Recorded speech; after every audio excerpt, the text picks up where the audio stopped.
What if the moment that destroyed your career became the seed of something greater? When Terence McCreary swerved to avoid disaster that rainy Seattle night, he never imagined it would cost him the job he'd held for 7 years. Fired without warning, abandoned by the billionaire he thought respected him, Terence faces an uncertain future with mounting bills and his daughter's college tuition due. But sometimes, life's detours lead to unexpected destinations, and the mysterious black sedan that keeps appearing near Terence's apartment? That's just the beginning of a chain of events that will leave everyone speechless. The windshield wipers fought a losing battle against Seattle's relentless downpour. Terence McCreary's hands gripped the leather steering wheel of the Bentley. With practiced ease, his eyes never leaving the slick road ahead. 7 years of driving for Nolan Reeves had trained him to anticipate trouble before it appeared. "How much longer, Terence?" Nolan asked from the back seat, not looking up from his tablet. The blue glow illuminated his face in the darkened interior. 15 minutes to Pioneer Square, sir. Traffic's light, despite the weather." Nolan nodded, returning to the merger documents that would transform Reeves Innovations from a regional powerhouse to a global technology leader. He trusted Terence implicitly. The man was more than an employee. After 7 years of daily conversations, shared meals on the road, and Terence's unwavering discretion during Nolan's messy divorce, he'd become something like family. Terence adjusted the heat, thinking of his own family. His late wife, Marianne, gone 3 years now, and their daughter, Zara, brilliant and determined at Seattle Pacific University. The thought of Zara's tuition bill waiting at home made him grateful for this job. Driving for one of the richest men in the Pacific Northwest meant Zara could be the first in their family to graduate college. The Bentley glided through downtown, streetlights reflecting off its polished black surface. Terence took the turn onto First Avenue, mentally rehearsing the route to Pioneer Square, where Nolan would finalize the merger with Apex Technologies. That's when he saw it, a flash of yellow against the gray curtain of rain. A small figure darted between parked cars, a child no more than 7 years old in a bright yellow raincoat, chasing what looked like a soggy stuffed animal tumbling in the wind. "No!" Terence shouted. His body reacted before his mind could process. Years of defensive driving training kicked in. He jerked the wheel hard right, away from the child, while pumping the brakes. The Bentley's tires lost purchase on the wet asphalt. Terence felt the sickening sensation of the heavy vehicle hydroplaning. "Brace yourself, sir," he called out. The next 3 seconds stretched into infinity. The Bentley spun 180 degrees, sliding sideways down First Avenue. Through the passenger window, Terence saw the child frozen in terror, clutching the stuffed animal. Then came the impact, the horrible sound of metal crumpling against brick as the Bentley's passenger side slammed into the front of an artisanal coffee shop. Silence fell, broken only by the hiss of the Bentley's radiator and distant car alarms. The airbags deployed and deflated in an instant. "Mr. Reeves!" Terence twisted around, heart hammering. "Sir, are you hurt?" Nolan groaned, shaking his head to clear it. A small cut on his forehead trickled blood, but he was conscious and alert. "I'm fine, Terence. What happened?" "A child, sir. In the road." Terence fumbled with his seatbelt, desperate to check on the kid. "I need to make sure they're okay." Ignoring the sharp pain in his ribs, Terence forced his door open against the rain. He stumbled out onto the wet pavement, scanning frantically for the yellow raincoat. "Hey, over here!" A woman's voice called from the shelter of a nearby awning. She stood with her arm around the child, both safely away from the wreckage. "He's okay. You missed him." Relief made Terence's knees weak. He hadn't hit the child, The damage was only property: the storefront with its shattered windows, the ruined Bentley. All replaceable. People emerged from nearby businesses. Someone was filming with their phone. Another person helped Nolan from the back seat. The wail of approaching sirens cut through the night air. 20 minutes later, paramedics had cleared both Terrence and Nolan of serious injuries. The child, a boy named Lucas, who had escaped from his mother while she paid for parking, was shaken but unharmed. The police took statements, nodding, as Terrence explained the split-second decision. "You did the right thing," the officer said, but her expression was guarded. "Still, we'll need to run standard tests, protocol after any accident." As Terrence submitted to a breathalyzer test, clean, of course, he noticed Nolan speaking intently into his phone, his expression grim. When Nolan saw Terrence looking, he offered a tight smile and a thumbs up. It didn't reach his eyes. A replacement car arrived to take Nolan to his meeting. As he prepared to leave, he approached Terrence. "Take tomorrow off, Terrence. Get some rest." "Sir, I'm fine. Really. That's an order." Nolan squeezed his shoulder. "We'll talk soon." But something in Nolan's tone made Terrence's stomach knot with unease. In 7 years, Nolan had never used that formal, distant voice with him. The next morning, as Terrence sipped coffee in his modest apartment, his phone buzzed with an email notification. The sender was Reeves Innovations Human Resources. His hands trembled slightly as he opened it. The letter was formal, cold, and to the point. After careful consideration and review of the incident, his employment was terminated effective immediately. There would be 4 weeks of severance pay, and his personal items would be shipped to his home address. The signature at the bottom wasn't Nolan's. It was stamped with the name of the HR director. Terrence set his phone down, looking around at the small apartment filled with photos of Marianne and Zara. The tuition bill lay unopened on the counter.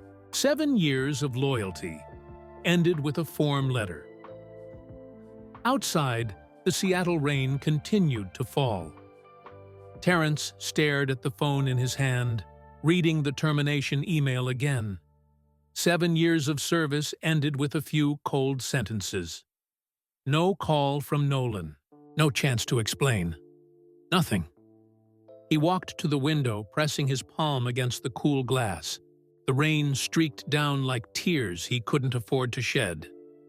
He had exactly 8 weeks before Zara's next tuition payment was due. 4 weeks of severance wouldn't cover it. "This can't be happening," he whispered to the empty apartment.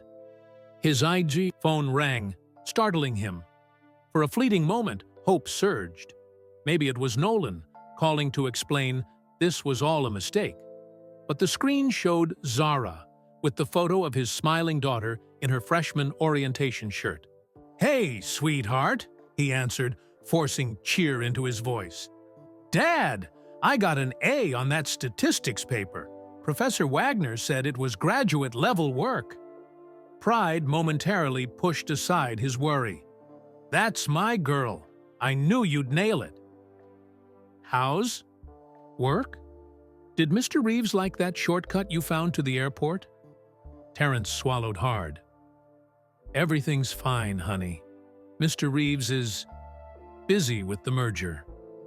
The lie tasted bitter. "Tell me more about your classes." After hanging up, Terrence sat heavily at his small kitchen table. He couldn't tell Zara. Not yet. Not until he figured out what to do next. Across town, in the gleaming glass tower of Reeves Innovations, Nolan Reeves sat distracted through his 3rd meeting of the day. The merger negotiations dragged on, but his mind kept returning to the accident. To Terrence. "Mr. Reeves?" A sharp voice cut through his thoughts. "Are you with us?" Cassandra Wells, the newly appointed chairperson of the board, studied him with calculating eyes. At 42, she was the youngest person ever to hold the position and determined to prove herself by making this merger succeed at any cost. "Yes, of course," Nolan replied, straightening in his seat. "Continue." "As I was saying," Cassandra resumed, "public perception is critical during this transition. The accident was unfortunate timing. We need to distance ourselves from any liabilities." Nolan frowned. "Terrence McCreary was hardly a liability. 7 years without a single incident. Until he crashed your $300,000 car into a storefront." Cassandra's smile didn't reach her eyes. "The board's decision was unanimous. It's already done." "Without consulting me?" "The HR department handled it according to protocol. We've already hired a replacement with an impeccable military driving record." She slid a folder across the table. "Now, about the Apex Technologies contract clauses." Nolan fell silent, letting the legal jargon wash over him. Something didn't feel right about Terrence's dismissal.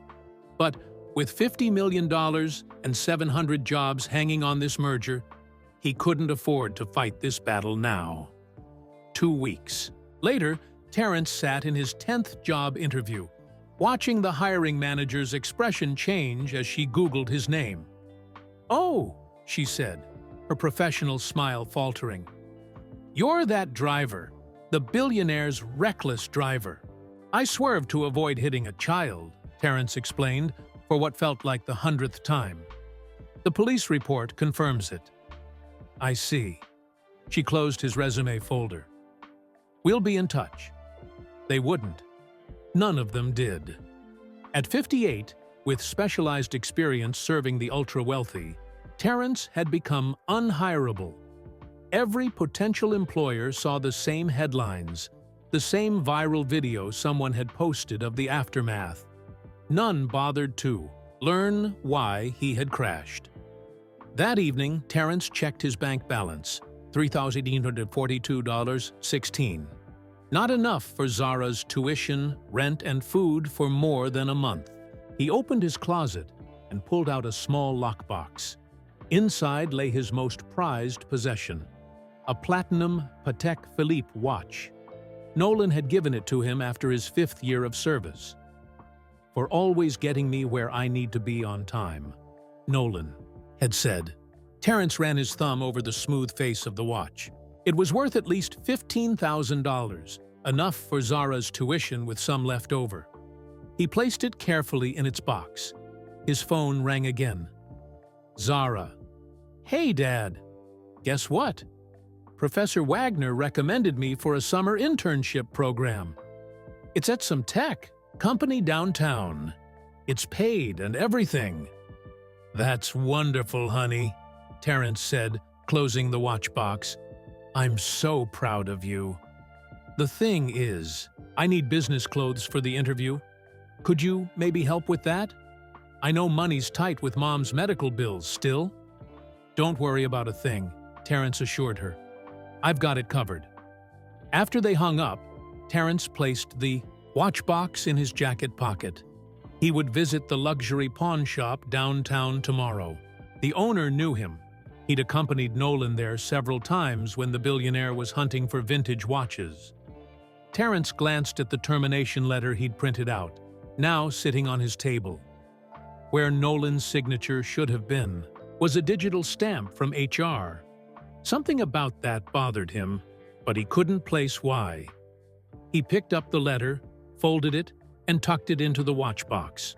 Tomorrow, he would part with Nolan's gift to secure Zara's future. It seemed fitting somehow. The Seattle skyline glittered through his window, the Reeves Innovations Tower standing tallest among them. Somewhere in that building, Nolan was probably closing his merger deal, already forgetting about the driver who had been like family. Or so Terrence thought. He didn't notice the black sedan parked across the street or the figure watching his apartment from behind tinted windows. 3 weeks. After losing his job, Terrence walked through the doors of the Rainier Valley Community Center. The watch was gone now, sold for enough to cover Zara's tuition with a small cushion left over. Each time his wrist felt oddly light, he reminded himself it was worth it. "Mr. McCreary, we missed you last week," called Ms. Diaz, the center's coordinator. "Sorry about that," Terrence said. "Had some job situations to handle." For the past 3 years, Terrence had volunteered here twice a month, teaching driving skills to immigrants preparing for their license tests. It began when Nolan had given him an unexpected week off, and, restless at home, Terrence had answered the center's call for volunteers. Now, it was the one place where his skills were still valued. In the classroom, 6 students waited. They came from Somalia, Syria, Vietnam, Guatemala, and Ukraine. None had owned cars in their home countries, and American roads terrified them. But they needed licenses to reach better jobs in the suburbs. "Today we talk about highway merging," Terrence announced. "One of the scariest things for new drivers." So, he demonstrated with toy cars on a table. An elderly Indian woman named Mrs. Lakshmi studied him with sharp eyes. "You look troubled, Mr. McCreary," she said during the break, her accent lilting but her English perfect. "Not your usual self." Terrence sighed. Mrs. Lakshmi reminded him of his late mother. "Too perceptive to fool." "Lost my job," he admitted. "Having trouble finding another one." "Ah," she nodded. "Your rich man didn't need a driver anymore?" "Something like that." Terrence didn't want to explain. "So why not be your own driver?" Terrence frowned. "What do you mean?" Mrs. Lakshmi gestured around the classroom. "Look at us. We all need to learn. Many others too. The driving schools charge too much. The bus doesn't go where the good jobs are." She tapped his arm. "You have a gift for teaching, Mr. McCreary. Maybe this is what they call a pivot?" Terrence stared at her, something stirring in his mind. A pivot. A second chance. At Reeves Innovations, Nolan sat in his office, staring at a folder he'd just discovered while cleaning out his desk before moving to the executive suite on the top floor. It contained a termination letter for Terrence McCreary, with his signature on it. A signature he had never made. His door opened without a knock. Cassandra Wells strode in, tablet in hand. "The Apex Board just approved the final terms. We sign tomorrow at 10 a.m. She paused, noticing the folder. "Something wrong?" Nolan held up the letter. "I never signed this. I never authorized Terrence McCreary's termination." Cassandra's expression didn't change. "The board determined it was necessary. I signed for you, a standard practice when executives are busy with critical negotiations. Standard practice? To forge my signature? To expedite necessary decisions." She sat down across from him. "Nolan, be reasonable. The man crashed your car into a building. The insurance company would have raised hell if we kept him on payroll. It would have jeopardized the merger. He swerved to save a child's life. According to him," Cassandra's voice was ice. "There were no witnesses. There was security camera footage from the bank across the street. I requested it myself, which showed nothing conclusive." Cassandra stood. "It's done, Nolan. The new driver starts tomorrow. Let it go." She walked to the door, then turned. "We've worked too hard for this merger. Don't let sentimentality cloud your judgment now. Not when we're so close." When she left, Nolan opened his laptop and searched for Terrence. Nothing recent came up. He tried calling Terrence's cell phone, but it went straight to voicemail. The number had been disconnected. Nolan rubbed his temples. The merger would be done tomorrow. After that, he'd fix this. Somehow. Terrence stood outside Pete's Used Cars, a small dealership in South Seattle. His severance pay sat in an envelope. In his pocket, $4,200, almost everything he had left after Zara's tuition. "You sure about this, Terry?" asked Pete, an old friend who had worked maintenance at Reeves Tower before opening his dealership. "This van has 120,000 miles on it." "It's got good bones," Terrence said, running his hand along the 2012 Ford Transit's white panel. "And it's the right size." "For what, exactly?" "My new business." That evening, Terrence sat at his kitchen table, with papers spread around him: business license application, insurance quotes, loan rejection letters from 2 banks, a domain registration for secondchancedriving.com, sketches of the van with Second Chance Driving Academy painted on the side. His phone rang, another unknown number, probably another bill collector about Marianne's medical expenses. He almost didn't answer, but something made him pick up. "Hello? Mr. McCreary?" A woman's voice. "This is Joyce from Seattle Children's Shelter. You left a message?" Terrence straightened. "Yes, thank you for calling back. I was wondering if you could tell me about the child who was nearly hit on First Aid Avenue 3 weeks ago. Lucas, I believe his name was?" "Oh, Lucas Ellis. Yes, he's one of our residents. He's doing well, though still having nightmares about the accident. Why do you ask?" "I was the driver who swerved." Terrence took a deep breath. "I'd like to offer free driving lessons to your shelter staff. I'm starting a new business, and I thought, well, I'd like to give back." There was a pause on the line. "That's very generous, Mr. McCreary. When would you like to start?" "Is tomorrow too soon? I just bought the van today." The next morning, Terrence parked his newly purchased van, not yet painted with its logo, outside Seattle Children's Shelter. Through the window, he could see a small boy with curly hair playing with a worn teddy bear. "Lucas," Terrence smiled.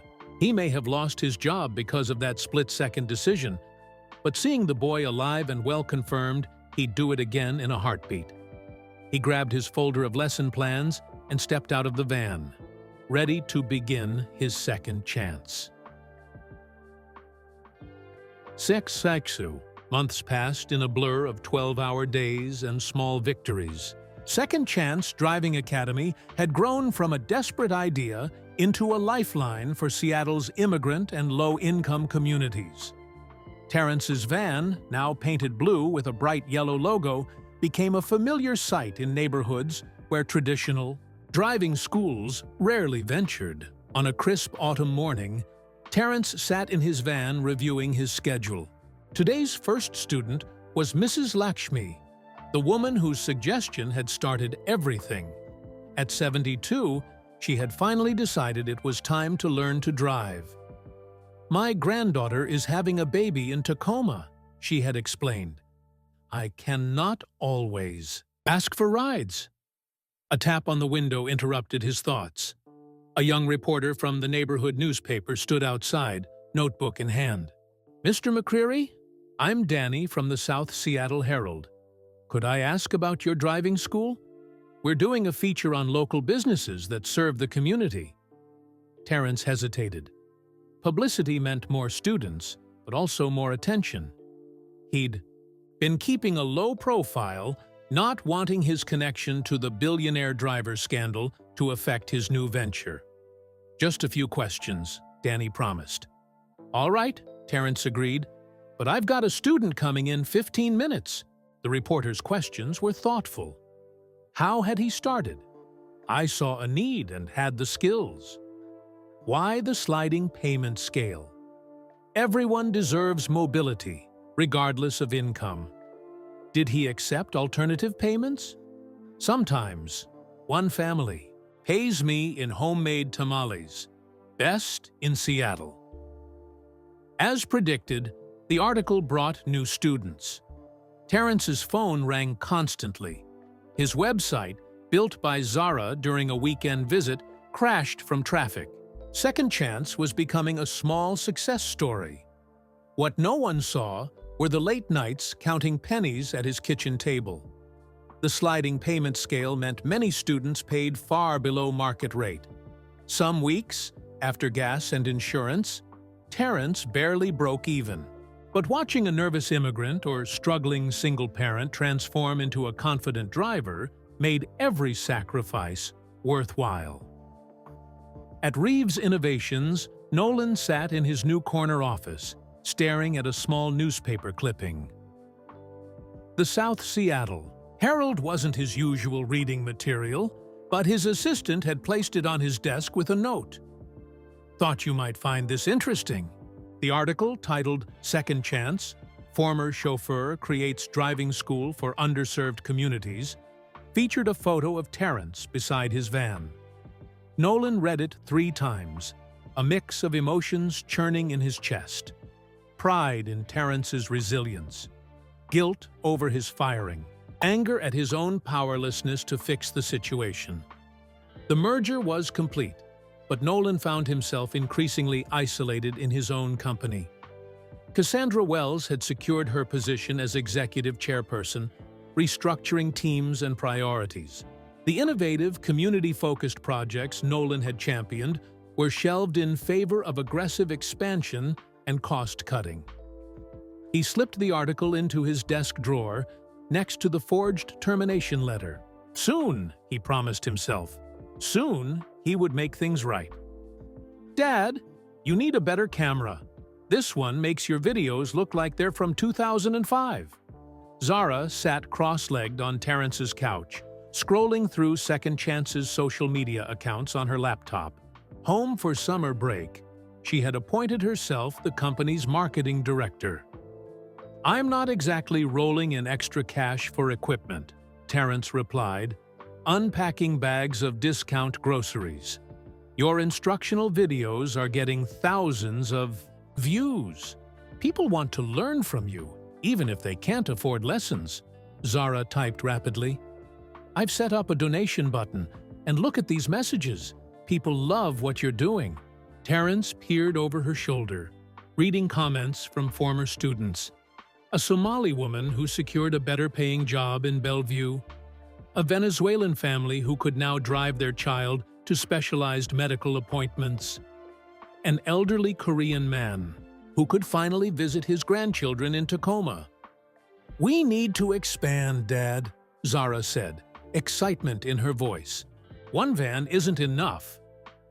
"Expansion requires capital," Terrence said. "No bank will lend to me with my credit history."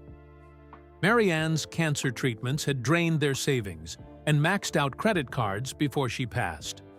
"What about investors?" Terrence shook his head. "This isn't exactly a high-profit venture, honey." The next morning, a young woman named Eliana Rodriguez waited by the van. A nursing student and single mother of 3, she lived in public housing and had scraped together enough for one lesson. "I got offered a position at Overlake Hospital," she explained. "Better pay, benefits for my kids. But it's in the suburbs, 3 bus transfers and 2 hours each way without a car." Terrence checked his schedule. It was booked solid for the next 2 months with students who had already put down deposits. "I can squeeze you in next week for an assessment," he offered. "But regular lessons," he hesitated. "It might be a while." Disappointment crossed Eliana's face, quickly masked. "I understand. Thank you for your time." As she walked away, Terrence felt a familiar knot in his stomach. He was turning away people who needed help, exactly what he'd created Second Chance to avoid. But one van, one driver, and 24 hours in a day meant choices had to be made. That night, unable to sleep, Terrence sketched expansion plans in a notebook. 3 more vans, 4 instructors working in shifts, a small office instead of his kitchen table. The total startup costs made him wince. Without collateral or investors, it would remain just a dream. His phone pinged with a text from Zara. "Check your email. Someone saw our website and has questions about franchise opportunities." Terence smiled at his daughter's enthusiasm, but knew better than to get his hopes up. Most likely, it was just another driving school looking to copy his sliding scale model, now that it was proving viable. He closed his notebook and turned off the light, unaware that across town, Nolan Reeves was finalizing paperwork for a shell company with the sole purpose of funding Second Chance's expansion, anonymously. In the morning, Terence would wake to an email that would change everything. But for now, he slept, dreaming of a fleet of blue vans bringing opportunity to those who needed it most. Terence's phone alarm chirped at 5:30 a.m. Even after months of running his own business, he still kept the early schedule from his chauffeur days. He shuffled to the kitchen, started coffee, and checked his phone. The notification light blinked. Email received at 3:42 a.m. Probably spam, he muttered, tapping the screen. The subject line read, "Vehicle Donation, Second Chance Driving Academy." Terence nearly dropped his phone. The message was from something called Northwest Community Investment Partners, explaining they were donating 3 fully insured Ford Transit vans to Second Chance Driving Academy. The vehicles would be delivered today at 10 a.m. to his apartment address. A PDF attachment showed photos of 3 white vans, already painted with his blue and yellow logo. "This has to be a mistake," Terence said to his empty kitchen. He read the email 3 more times. It was addressed specifically to him, mentioned his business by name, and even referenced his website's mission statement. He called Zara, forgetting the time difference. "Dad," she answered groggily. "It's 5:30 in the morning." "Did you apply for some grant I don't know about?" he asked. "Something with Northwest Community Investment Partners?" "Never heard of them." "Why?" Terence explained the email. Fully awake. Now, Zara insisted he forward it to her. "I'll search them while you wait for the vans," she said. "If it's a scam, we'll know before you sign anything." At 10:02 a.m., Terence stood on the sidewalk outside his apartment building, pacing nervously. At 10:07, a truck towing 3 identical blue vans with the Second Chance logo turned onto his street. The delivery driver, a cheerful man named Phil, had Terence sign electronic paperwork transferring ownership of all 3 vehicles. "Someone really believes in what you're doing," Phil commented, handing over 3 sets of keys. "Apparently," Terence replied, still dazed. After Phil left, Terence circled the vans. Each was a newer model than his own, with lower mileage and better features. Inside the first van, he found a folder on the passenger seat. It contained vehicle registrations, insurance documents, and maintenance records. All paid in full for 2 years. His phone rang. "Zara." "Dad, this is legitimate. Northwest Community Investment Partners is a real organization. They fund small businesses focused on community improvement. Their website shows they've donated to several organizations in Seattle. But why us? Why me? I never applied for anything." "Someone must have recommended you," Zara said. "This is amazing, Dad. You can hire instructors now. You can help so many more people." Terence stared at the vans, possibility dawning. With 4 vehicles, he could quadruple his reach. He could accept students like Eliana, who needed help most desperately. That afternoon, Terence called Ms. Diaz at the community center. "I need instructors," he explained. "People with good driving records who understand what it's like to struggle with transportation." By week's end, Terence had hired 3 immigrants who had completed his program. Amir from Somalia, who had been a taxi driver in Mogadishu. Yesenia from Guatemala, who had learned English while driving delivery trucks. And Victor from Ukraine, who had taught driving skills in Kiev before the war. Terence called Eliana himself. "I have an opening," he told her. "Can you start lessons next week?" Her joyful acceptance made everything worthwhile. Within a month, Second Chance's student roster had tripled. Terrence spent his days coordinating routes, mentoring his instructors, and handling the suddenly complex administrative work. His kitchen table disappeared under spreadsheets and schedules. One evening, sorting through paperwork in the original van, Terrence discovered a hidden compartment under the passenger seat. Inside was another folder, this one containing articles of incorporation for Second Chance Driving Academy as an official nonprofit organization, complete with 501(c)(3) tax status approval. Attached was a bank statement showing a $250,000 business account in the nonprofit's name, with Terrence listed as executive director. "This isn't possible," he whispered, flipping through the perfectly filed paperwork. Everything was legal, legitimate, and professionally prepared. All it needed was his signature. He called Zara again. "I think I know who's behind this," she said, after he explained. "Remember the mysterious franchise email? I traced it back to a server registered to Reeves Innovations." Terrence's heart skipped. "Nolan? Maybe. But why would he help secretly instead of just apologizing for firing you?" Terrence had no answer, but the question haunted him as he signed the incorporation papers, officially becoming the executive director of a nonprofit with 4 vans, 4 employees, and $250,000 in funding. Meanwhile, across Seattle, in his penthouse office, Nolan Reeves looked at the tracking data showing the van's delivery. The anonymous gift was complete. He could finally begin to make amends, even if Terrence never knew the source. What Nolan didn't know was that someone else had been watching his computer activity very carefully. Cassandra Wells frowned as she studied the financial transfer reports she'd intercepted.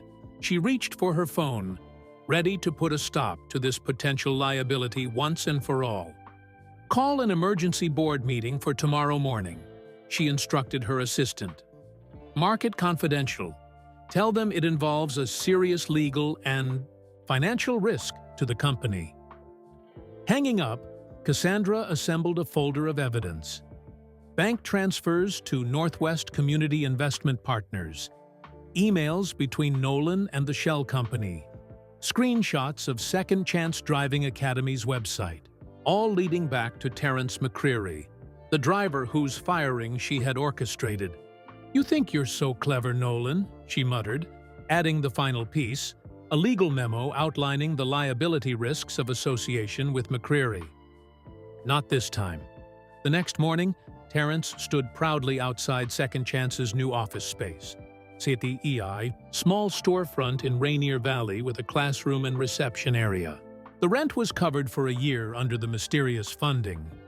His instructors arrived one by one, each driving a blue van with the Second Chance logo. Victor brought coffee for everyone. Yesenia had baked Guatemalan sweet bread. Amir carried new clipboards he'd purchased for the student evaluations. "Today, we officially begin as a team," Terrence told them, emotion tightening his throat. "Each of you represents what Second Chance stands for: resilience, opportunity, and community." As they clinked paper coffee cups in a makeshift toast, Terrence noticed a familiar sedan passing slowly by. The same black car he'd glimpsed outside his apartment months ago. It continued down the street without stopping. Inside, Terrence showed his team the nonprofit paperwork. "Someone's invested a lot in us," he explained.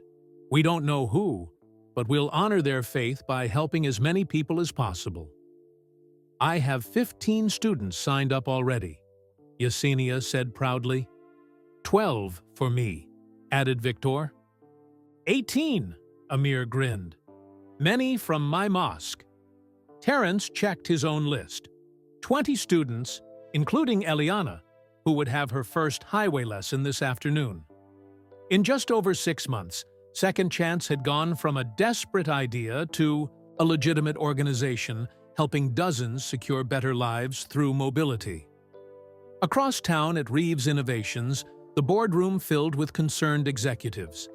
Cassandra stood at the head of the table, her presentation ready.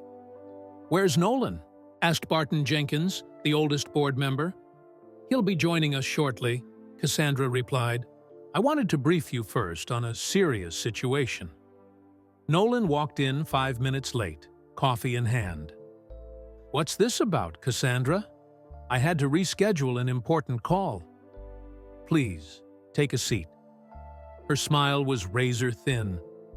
"I've discovered something concerning about company resources being misappropriated." Nolan's face remained impassive, but his knuckles whitened around his coffee cup.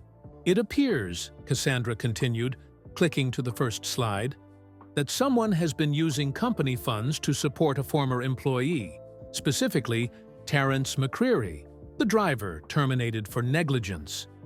Murmurs spread around the table. Nolan didn't flinch. "Furthermore," Cassandra continued, "this support creates potential liability issues. If McCreary's driving school has any incidents, Reeves Innovations could be implicated through this financial connection." Nolan finally spoke. "If you have concerns about my personal finances, Cassandra, we could have discussed this privately." "These aren't personal funds," she countered, displaying bank transfers. "These came from the community investment account you control as CEO. An account designated for my discretionary use in community projects," Nolan replied evenly. "Completely, above board, and within my authority." "Not when it creates liability for the company," Cassandra snapped. "I move that we immediately sever all ties with McCreary's operation and issue a formal disavowal." The boardroom door suddenly opened. All heads turned to see a middle-aged black man in a simple button-down shirt standing in the doorway, looking confused. "I'm sorry," said the receptionist behind him. He insisted on seeing Mr. Reeves immediately. "Terrence?" Nolan stood, shock breaking his composure. Terrence McCreary stepped into the boardroom holding a folder. "I apologize for the intrusion. I traced the donation back to Reeves Innovations. I wanted to thank whoever was behind it personally." His eyes locked with Nolan's. "I didn't expect this." "Perfect timing," Cassandra's voice dripped with contempt. "Mr. McCreary, we were just discussing the inappropriate funding you received." Terrence looked around the room, taking in the presentation showing his website, his vans, his bank account. "You're the anonymous donor?" he asked Nolan. Before Nolan could answer, Cassandra cut in. "This was a grave error in judgment that we're correcting. Security will escort you out." 2 security guards appeared in the doorway. Neither moved to grab Terrence, though. They had known him for years, had greeted him every morning when he drove Nolan to work. "A liability, am I?" Terrence said quietly, realization dawning. Just like before. The boardroom fell silent. Security guards shifted uncomfortably in the doorway, unwilling to remove a man they'd greeted every morning for 7 years. "Mr. McCreary," Cassandra's voice cut through the tension. "This is a private meeting. Please leave voluntarily before—" "No!" Nolan's voice was firm. He stood, commanding the room as he rarely did. "He stays. This concerns him directly." Cassandra's eyes narrowed. "This is highly irregular, Nolan. So is forging my signature to fire a valued employee." Nolan turned to the board members. "Did any of you know that Terrence never received a termination notice from me? That his firing was executed without my knowledge or consent?" Confused, glances circulated around the table. Barton Jenkins, the eldest board member, frowned. "We were told you had approved the termination due to the accident and potential liability concerns." "I never approved anything," Nolan said.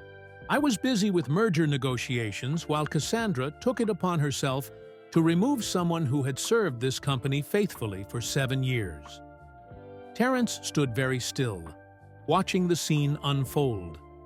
This explained why Nolan had never called, never responded. He hadn't known. The board voted unanimously, Cassandra insisted, color rising in her cheeks. Based on what information? Nolan countered. He turned to Jenkins. Barton, what were you told about the accident? The older man adjusted his glasses. That Mr. McCreary crashed your car recklessly, endangering both your life and company property. And did anyone show you the traffic camera footage? Silence. Confused looks. I didn't think so. Nolan pulled a small drive from his pocket. Because if you had seen it, you would know that Terrence McCreary is no liability. He's a hero. Nolan connected the drive to the boardroom display. The screen flickered to life, showing grainy but clear footage of a rain-slicked Seattle street. A timestamp marked the exact date and time of the accident. I requested this from the bank across from the accident site the day after it happened, Nolan explained. Watch carefully. The room fell silent as the footage played. The Bentley appeared, moving at a measured pace despite the rain. Then, from between parked cars, a small figure in yellow darted into the street. The Bentley swerved sharply away, its tail sliding as it hydroplaned, rotating completely before crashing into the storefront. Nolan paused the footage. Terrence had less than 2 seconds to react. He could have braked and still hit the child, or swerved exactly as he did, risking his safety and mine to save a life. The boardroom was completely silent now. Terrence felt a tightness in his throat as he watched the moment that had changed his life, captured from a different angle than his memory. Why wasn't this shown to us before? Jenkins asked. An excellent question, Nolan replied, looking directly at Cassandra. Perhaps because it didn't support the narrative that Terrence was a liability rather than an asset. Cassandra's composure cracked slightly. The merger was at a critical stage. We couldn't afford any complications, so you forged my signature and fired a man who saved a child's life, Nolan finished. Then, when I tried to make amends by supporting his new venture, you called this meeting to shut that down too. Jenkins cleared his throat. Ms. Wells, is this true? Did you forge Mr. Reeves's signature? Cassandra straightened her jacket. I acted in the company's best interest, as I always do. The merger is now complete, securing hundreds of jobs and millions in revenue. Difficult decisions were necessary. Decisions that weren't yours to make, Nolan said. He turned to the board members. The merger is indeed complete, which means I'm no longer constrained by its requirements. He paused, looking at each person. As CEO and majority shareholder of Reeves Innovations, I'm making 2 announcements today. He walked over to stand beside Terrence. First, effective immediately, Reeves Innovations will be entering a formal partnership with Second Chance Driving Academy as part of our new corporate social responsibility initiative. We will provide funding, resources, and support to help expand their mission throughout the Pacific Northwest. Gasps and murmurs spread through the room. Terrence stared at Nolan, speechless. Second, Nolan continued, I'm calling for a vote of no confidence in Cassandra Wells as board chairperson based on her unauthorized actions and misrepresentation to this board. Cassandra's face paled. You can't? All in favor? Nolan asked. One by one, hands raised around the table. Even those who had been Cassandra's allies couldn't defend her actions in light of the video evidence and Nolan's revelations. The motion passes, Jenkins announced, his tone formal, but his eyes sympathetic. Ms. Wells, please clear your office by the end of the day. Cassandra gathered her papers with shaking hands. You're making a mistake, she hissed. before striding from the room. As the door closed behind her, the tension eased. Board members approached Terrence, offering awkward apologies and handshakes. Security guards grinned from the doorway, clearly pleased with the outcome. Nolan dismissed the meeting. As everyone filed out, he finally turned to Terrence, alone in the emptying boardroom. "I owe you an enormous apology," Nolan said. "I had no idea you'd been fired until weeks later, when I found that letter with my forged signature." "Why the secrecy with the donation?" Terrence asked. "Why not just call me?" Nolan looked away. "I tried. Your number was disconnected. I sent emails that bounced back. By the time I tracked you down, you'd already started Second Chance. I saw how much it meant to you, how much good you were doing. I didn't want you to feel obligated to come back to your old job. So you funded the expansion anonymously." "You earned it," Nolan said simply. "But now I'd like to do it properly. A formal partnership. Reeves Innovations resources behind your vision. What do you say?" Terrence extended his hand. "I say, Second Chance just got a second chance." As they shook hands, Terrence's phone rang. It was Zara. "Dad, you won't believe what I just found out about our mysterious donor." Terrence smiled at Nolan. "Actually, honey, I'm standing right next to him."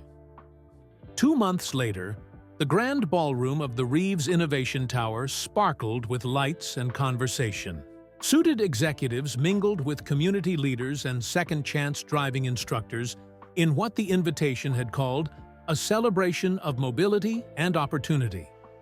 Terrence adjusted his new tie, a gift from Nolan, as he prepared to address the crowd. From the corner of his eye, he spotted Amir, Victor, and Yesenia chatting with potential donors.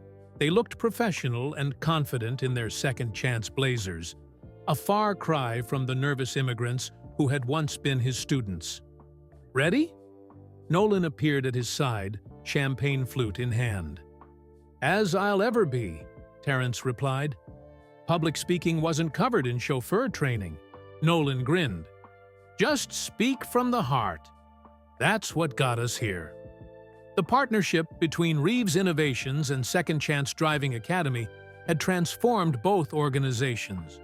What began with 3 donated vans had expanded to 20 vehicles, serving communities across the Pacific Northwest. Reeves Innovations' stock had risen on the positive press, and employee morale had soared as staff volunteered with the program. A gentle tap on a microphone silenced the room. Jenkins stood on the small stage, beaming with grandfatherly pride. "Ladies and gentlemen, it's my pleasure to introduce the Executive Director of Second Chance Driving Academy, Mr. Terrence McCreary."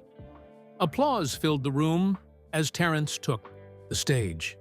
He scanned the audience, finding the faces that mattered most. His instructors, now numbering 15, his students, past and present. And in the back, Zara, home from college and recording everything on her phone. "Thank you," Terrence began. "1 year ago, I made a split-second decision that changed my life. At the time, it seemed like the end of everything I'd built. Today, I recognize it as the beginning of something far more meaningful." He spoke about mobility as freedom, about how a driver's license could be the difference between poverty and opportunity for so many families. He shared stories of students who had secured better jobs, of parents who could now take children to doctor appointments, of elderly people no longer isolated by lack of transportation. In our first year, Second Chance has helped over 1,000 people gain the mobility they need to improve their lives, Terrence announced. None of this would have been possible without the vision and support of Reeves Innovations and its CEO, Nolan Reeves. More applause as Nolan joined Terrence on stage. The two men shook hands, a gesture now familiar from countless news articles about their unlikely partnership. "Nolan offered me my old job back," Terrence continued, but I had to refuse. As much as I enjoyed driving for him, I've found my true calling in driving with others, sharing the journey toward independence and opportunity. After the speeches, Terence mingled with guests, accepting congratulations and discussing expansion plans. A tap on his shoulder made him turn. "Mr. McCreary?" A young Latina woman in a nurse's uniform stood before him, her eyes bright with accomplishment. "Remember me?" "Eliana." Terence embraced her. "Of course I remember. How's the hospital job?" "Wonderful," she beamed. "I'm working full-time at Overlake and teaching driving part-time for Second Chance on weekends. You're one of our instructors." "Now?" "Just got certified last month," she said proudly. "I wanted to give back." She gestured to someone behind her. "There's someone else who wanted to thank you." A boy of about 8 stepped forward, clutching a worn teddy bear. Terence froze, recognition hitting him like a physical force. "This is Lucas," Eliana explained. "The boy from the accident. He was in temporary foster care at our shelter that night. He's been adopted by a wonderful family now." "Hello, Mr. McCreary," Lucas said shyly. "Ms. Eliana says you're the reason I wasn't hurt that night." Terence knelt to the boy's level, emotion tightening his throat. "I'm just glad you're safe, Lucas. That's all that matters." As the boy rejoined his adoptive parents, Terence felt a presence beside him. Cassandra Wells, in a subdued gray suit, watched him with an unreadable expression. "Mr. McCreary," she said stiffly, "congratulations on your success." "Ms. Wells," he nodded, "I'm surprised to see you here. Nolan insisted I come. Part of my rehabilitation, he calls it." Her smile was thin but not entirely hostile. "I still believe I acted in the company's best interest." "We all do what we think is right at the time," Terence replied. "Sometimes we need a second chance to get it right." Cassandra studied him. "You're not what I expected." "What did you expect?" "Anger, resentment." She shrugged. "I would be furious in your position." Terence considered this. "Life's too short for grudges. Besides," he added with a smile, "Second Chance offers driving lessons to everyone, even former board chairs who need to learn about control and letting go.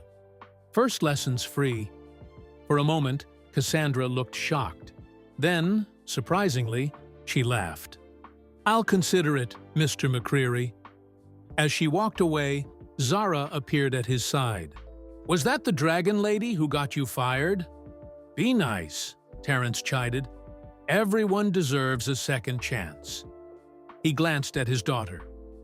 "Speaking of which, when were you going to tell me you'd been interning at Apex Technologies?" Zara's eyes widened. "How did you—" "Nolan mentioned it. Said you were the one who set up the nonprofit incorporation papers, not him." She shrugged, looking both guilty and proud. "I recognized the donation source through some company database access. I had. Thought you could use some proper legal structure. You could have told me." "And ruin the mystery?" Zara grinned. "Besides, I wanted to make sure you had solid footing before revealing anything. You taught me to always have a backup plan."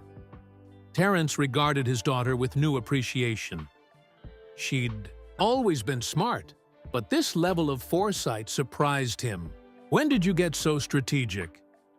"Must be genetic," she replied, nodding toward the stage where Nolan was announcing plans for a nationwide expansion of the Second Chance model. Terence put his arm around his daughter's shoulders as they watched. The CEO, who had once been his boss, then his anonymous benefactor, and now his partner.